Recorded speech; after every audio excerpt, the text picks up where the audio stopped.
j'ai commencé par une voie académique, on va dire. C'est-à-dire que c'est vrai que bon, tout d'abord, mon premier désir, effectivement, c'était d'écrire pour le cinéma.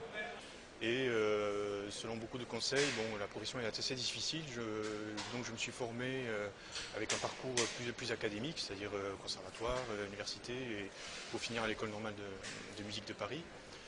Et progressivement, cet univers très académique a envahi un petit peu mon espace créatif. Et c'est comme ça que je suis devenu finalement pianiste et chef de chant à l'Opéra de Limoges. Et parallèlement, je dirais que j'ai essayé toutefois quand même de développer tout cet univers de musique au cinéma et que je développe de plus en plus pour véritablement devenir uniquement compositeur de musique de film. C'est ce qui m'intéresse le plus. Donc j'ai commencé en fait par des orchestrations, des arrangements, essentiellement dans la région de Clermont-Ferrand qui est assez connue pour son festival international de court-métrage. Et j'ai eu pas mal de commandes, notamment pour les concerts de musique de film. Là je commençais à véritablement écrire pour le concert, mais jusqu'à présent c'était uniquement pour le cinéma. Alors, le travail d'avant était essentiellement, je travaillais pour des maisons de production qui étaient soit dans l'institutionnel, beaucoup pour le court-métrage aussi, et c'est vrai que le court-métrage est un peu le parent pauvre, c'est un système de médiatisation. On n'a pas toujours ce système de rouage qui permet de médiatiser tout le travail qui a été fait. Et ils sont très très nombreux, ils sont juste centralisés par la maison du film court, et ils sont peu finalement ouverts au public. Hélas, il y a quelques festivals, heureusement, notamment celui de Clermont. Ensuite, il y a eu pas mal de productions de télé. La meilleure façon de l'approcher, c'est de faire comme elle, c'est de prendre des cours de chant lyrique. Alors, je vais vous présenter deux nouveaux élèves. Muriel, qui a déjà chanté, et je vous présente Philippe, qui n'a jamais chanté. C'est grâce à un ami avec lequel j'ai joué, et qui est un ami, un flûtiste remarquable, Denis Kirch, qui en fait m'a fait part de l'information comme quoi ils recherchaient un pianiste qui soit spécialisé dans le répertoire lyrique. Et d'où mon expérience à l'Opéra de Limoges. Donc je connaissais bien ce répertoire-là et j'ai répondu à cette offre qui vraiment m'intéressait beaucoup.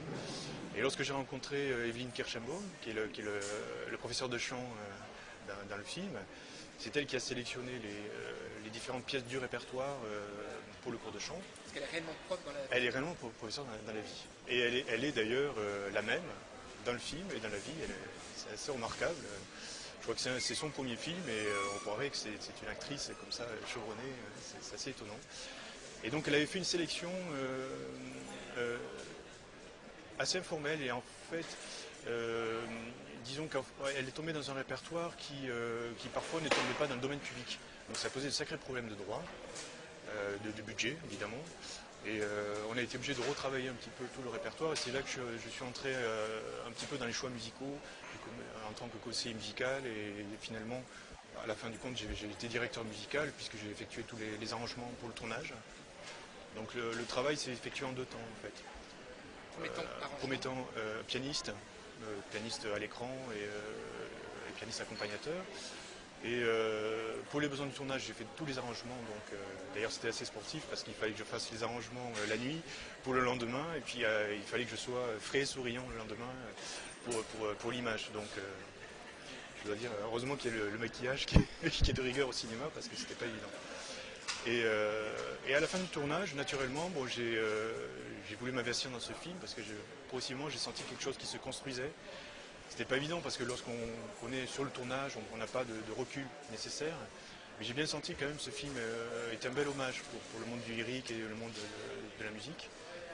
Et donc je me suis investi vraiment. Et j'ai commencé à écrire des maquettes pendant le tournage et puis fait quelques improvisations aussi sur la chanson I Stand By You des Pretenders, qui est en fait la chanson phare du film, qu'on entend bien tout le long du film, qui est interprétée par Jeanne Balibar.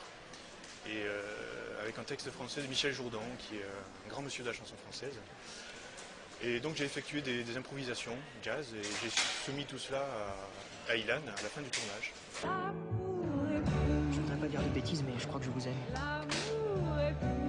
Ça vous avance à quoi maintenant? Pose trop de questions. Prends ton plaisir comme on te l'offre. Puis un jour Ilan m'appelle pour me dire, bon voilà, je pensais qu'en fait la présence musicale était très forte sur tout le long du tournage. Mais finalement, il va manquer pour certaines scènes véritablement de la musique originale, parce qu'on ne peut pas voir évoluer des scènes de poursuite ou des scènes d'action sans musique, c'est un petit peu vide. Et donc c'est là que je me suis collé à la musique et j'avais 15 jours pour écrire, pour apprendre aussi les pièces que j'avais écrites, pour les interpréter après en studio. Donc pianiste, voilà. Arrangeur et compositeur. Et compositeur. Et acteur, accessoirement.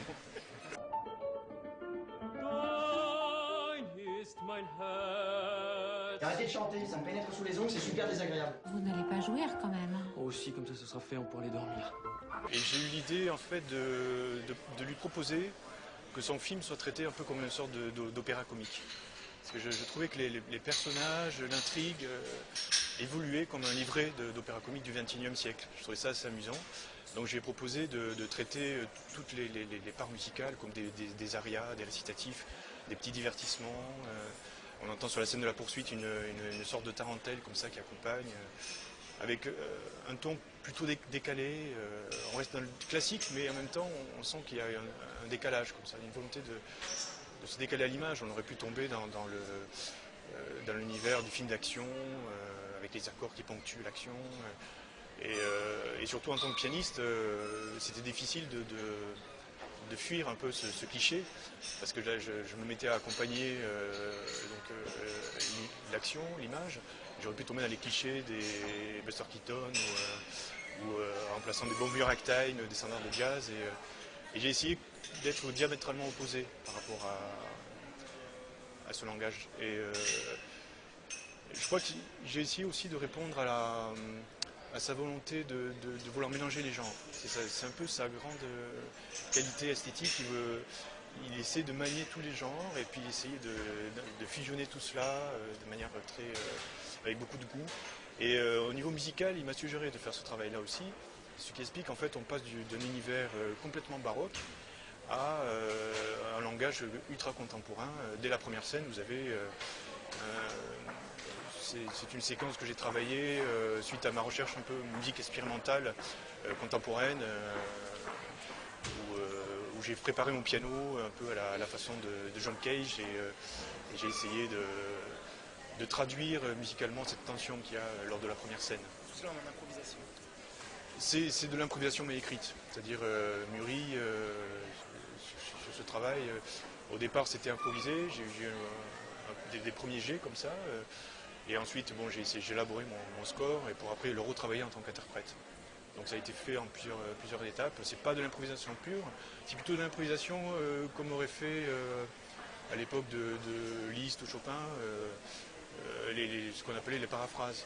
C'est-à-dire on prenait un thème, on commençait à élaborer une improvisation comme ça, avec des grands traits techniques propres à l'instrument.